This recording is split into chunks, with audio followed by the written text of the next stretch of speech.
70% of AI projects fail before deployment, and it's not because of the AI. Wait, are you saying the tech isn't the problem? What's killing these projects? So we're breaking down the 4 pillars every system needs, the legacy traps, and how to actually transform? By minute 7, you'll know if your infrastructure can handle AI or if you're wasting millions. Let's get into it. Welcome to the Platform Engineering Playbook Daily Podcast. Today's news and a deep dive to help you stay ahead in platform engineering. Today, we're diving into the AI infrastructure crisis, when ambition meets ancient systems. Stick around to the end for today's headlines. Let's dive right in. So let's talk about something that's been keeping CTOs up at night, the massive disconnect between AI ambitions and the reality of legacy infrastructure. We're seeing companies pour millions into AI initiatives only to watch them crash and burn against systems that were built when floppy disks were cutting edge. Yeah, I've been seeing this pattern everywhere. Teams get excited about implementing some fancy AI feature, then reality hits when they realize their infrastructure can't handle the workload. What's really driving this crisis? It's a perfect storm, really. The ChatGPT moment in late 2022 created this massive FOMO across every industry. Suddenly, every board meeting included, "Where's our AI strategy?" But here's the kicker. Most enterprise infrastructure was designed for completely different computing paradigms. We're talking about systems built for nightly batch processing, trying to handle real-time inference at scale. The technical debt must be astronomical. I mean, some of these companies are running on mainframes from the 80s. Exactly. And it's not just old hardware, it's the entire architectural philosophy. Legacy systems were built on assumptions that no longer hold. They assume predictable workloads, structured data, and linear processing. AI workloads are the complete opposite. They're bursty, they consume unstructured data voraciously, and they require massive parallel processing. So, what happens when companies try to force AI onto these legacy systems? It's brutal. I talked to a financial services company last month. They spent 18 months trying to implement a fraud detection AI on their existing infrastructure. The model training that should have taken days stretched into weeks. Their data scientists were literally sitting idle, waiting for compute resources. Eventually, they scrapped the whole project after burning through $3 million. But can't they just throw more hardware at the problem? Buy some GPUs, upgrade the servers? That's the trap everyone falls into. It's like trying to turn a bicycle into a motorcycle by adding a bigger engine. The fundamental architecture isn't designed for it. You've got data silos that can't feed AI models fast enough, networking that can't handle the data transfer rates, and storage systems that create massive bottlenecks. What about the cloud migration angle? Isn't that supposed to solve these problems? Cloud helps, but it's not a magic bullet. Lifting and shifting legacy applications to the cloud doesn't suddenly make them AI ready. You're just running the same constrained architecture in someone else's data center. Plus, the cost can spiral out of control. One retail company I know saw their AWS bill jump from $200,000 to $2 million monthly when they started running AI workloads without proper optimization. So, what's the solution? Complete infrastructure overhaul? That's what we're going to dig into. Coming up, we'll explore the 4 pillars of AI-ready infrastructure and how companies are actually navigating this transformation without going bankrupt or grinding operations to a halt. All right, let's get into the meat of this. Building AI-ready infrastructure isn't just about buying new hardware. It requires rethinking your entire technology stack from the ground up. I've identified 4 critical pillars that every organization needs to address. 4 pillars? This sounds like a major undertaking. It is, but here's the framework. First pillar, elastic compute architecture. Traditional infrastructure assumes relatively stable workloads. AI is completely different. During model training, you might need 1,000 GPUs for 48 hours, then almost nothing for weeks. Companies like Airbnb have pioneered what they call compute bursting, infrastructure that can scale from 10 nodes to 10,000 in minutes. That's a massive range. How do they manage the costs? Smart orchestration. They use Kubernetes with custom operators that automatically provision spot instances when prices drop below certain thresholds. During one recent model training run, they saved 73% on compute costs by intelligently scheduling workloads during off-peak hours. The key is building infrastructure that's inherently elastic, not just scalable. What about the data layer? That seems like it would be even more complex.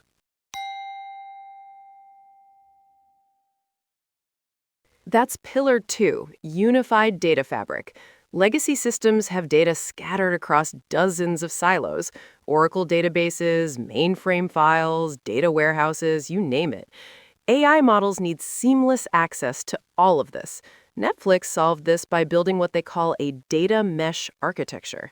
Instead of centralizing everything, they created a federated system where data remains distributed but is accessible through unified APIs. But doesn't that create latency issues? AI models are pretty sensitive to data access speeds.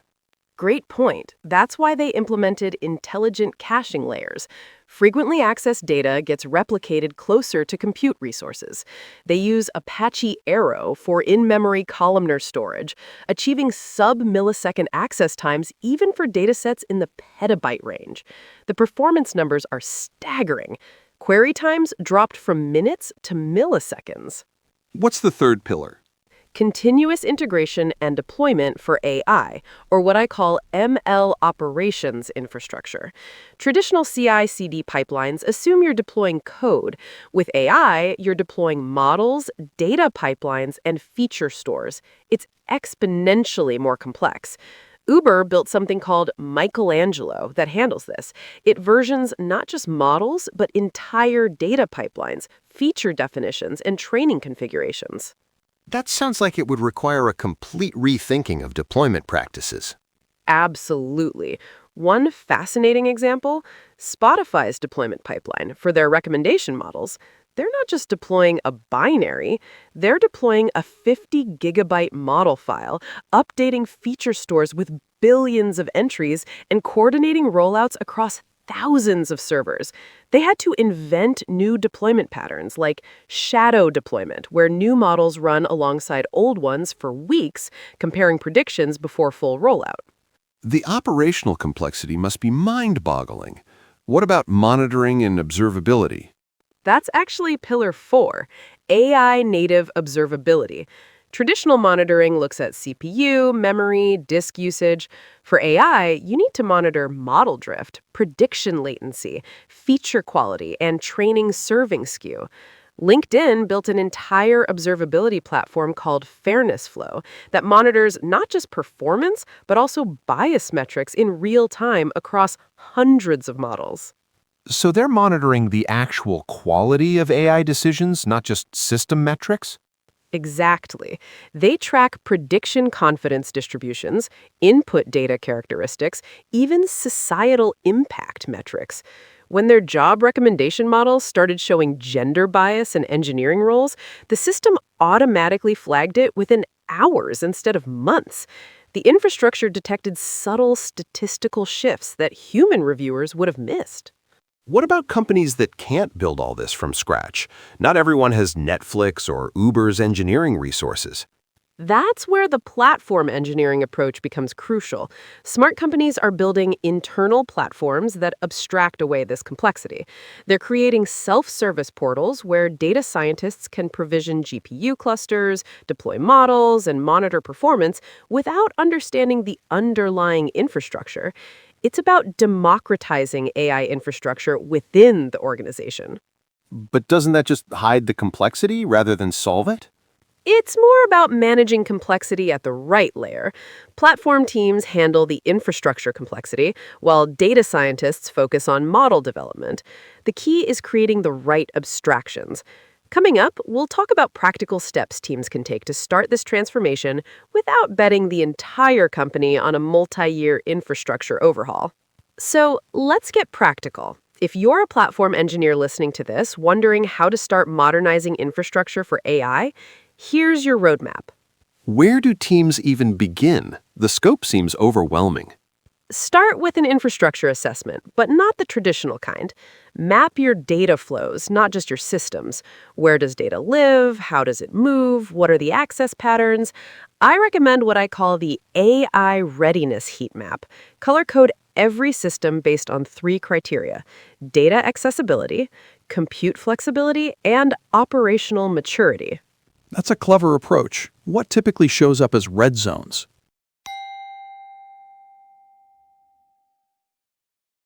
Usually it's the core transactional systems. That ancient Oracle database running your ERP, bright red.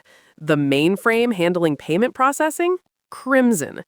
But here's the counterintuitive part. You don't start by replacing these. You start by building bridges. Bridges, like data pipelines? More than that. Think of it as building a parallel infrastructure that coexists with legacy systems. Start with read replicas of critical data sources, streaming them into a modern data lake. Use change data capture to keep things synchronized without impacting production systems. One insurance company I worked with built what they called a shadow infrastructure, modern AI-ready systems that initially just mirrored legacy operations. That sounds expensive, essentially running 2 infrastructures. Short term, yes, but it de-risks the transformation. They could experiment with AI workloads without touching mission-critical systems.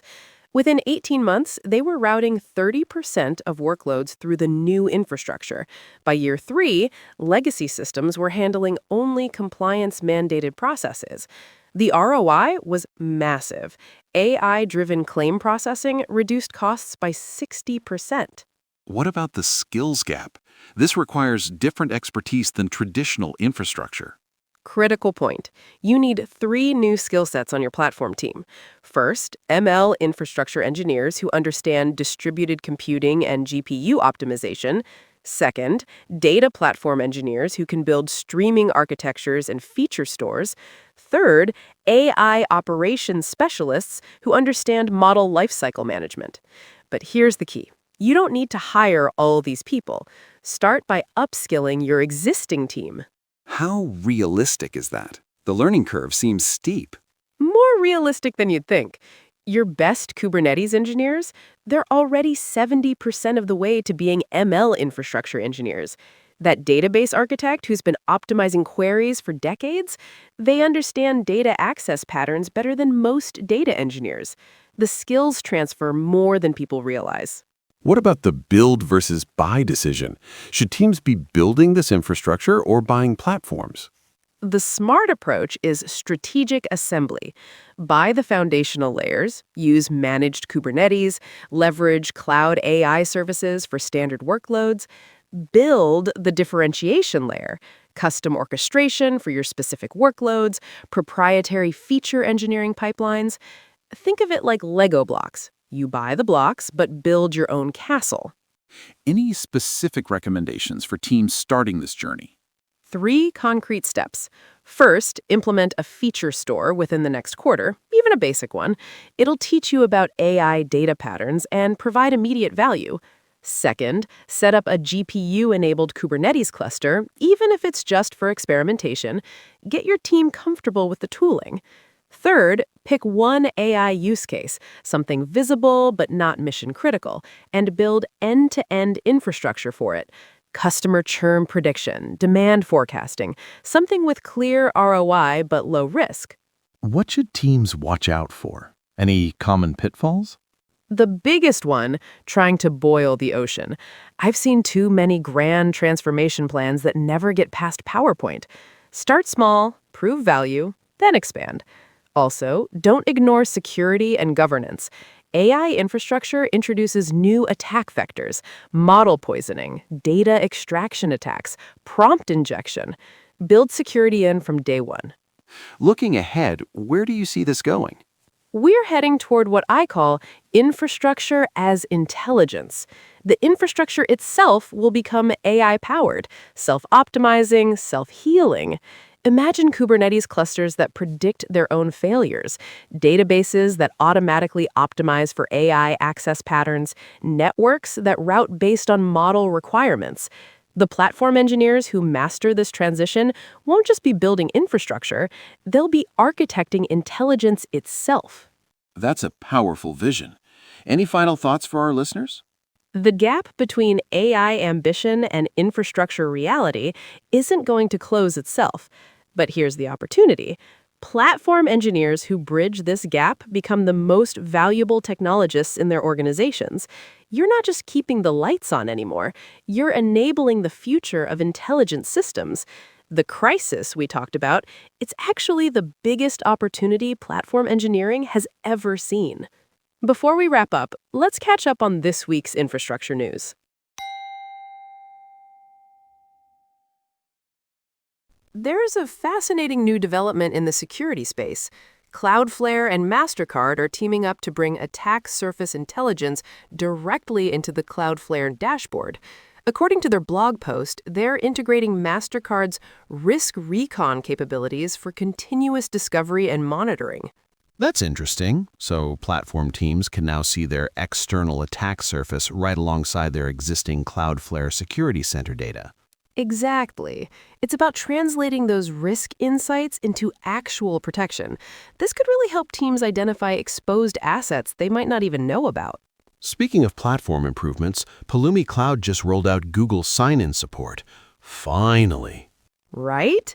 As they announced on their blog, users can now authenticate with their existing Google accounts and inherit their Google Workspace security settings. No more separate credentials to manage. About time. I'm surprised it took this long given how many teams already use Google Workspace. AWS is expanding R8G instance availability to UAE, Mexico Central, and Zurich regions. These are the Graviton 4-powered instances with some serious performance gains over previous generations. The performance numbers are impressive. AWS claims up to 40% better price performance. Platform teams in those regions have been waiting for these memory-optimized workloads. Here's an interesting legal development. Amazon just secured a court order blocking Perplexity AI's shopping bots from their marketplace, according to Business of Fashion. The AI agent ecosystem is getting messy. This highlights the tension between AI automation and platform control. Together AI announced major GPU cluster enhancements, auto-scaling, full observability, and self-healing nodes. They're clearly targeting production workloads. Self-healing nodes could be huge for reliability. No more manual intervention when a GPU fails. Let's talk releases. Envoy Proxy dropped version 1.34.1 with critical security fixes. They're patching 4 CVEs, including an RBAC header bypass and IPv6 crash vulnerability. That's a must patch. The off-by-one write in JSON handling could corrupt string terminators. Nasty stuff. NAT's server pushed out multiple security releases, 2.12.5 and 2.11.14. Both fix CVEs affecting leaf node compression and WebSocket systems. If you're running NATs with those features enabled, upgrade immediately. The leaf node compression vulnerability is particularly serious. Cert Manager 1.20.0 is out with alpha support for the new Listener Set resource and Google Sign-In for Pulumi Cloud. Users can now integrate with Azure Private DNS. The Listener Set feature could simplify certificate management for complex ingress setups. Good to see continued innovation there. That wraps up today's news. That's our show for today. If you found this valuable, please subscribe and share with a friend who'd appreciate it. Drop us a comment with your thoughts on today's topic. Links to everything we discussed are in the show notes. And check out platformengineeringplaybook.com for more resources and guides. Until next time!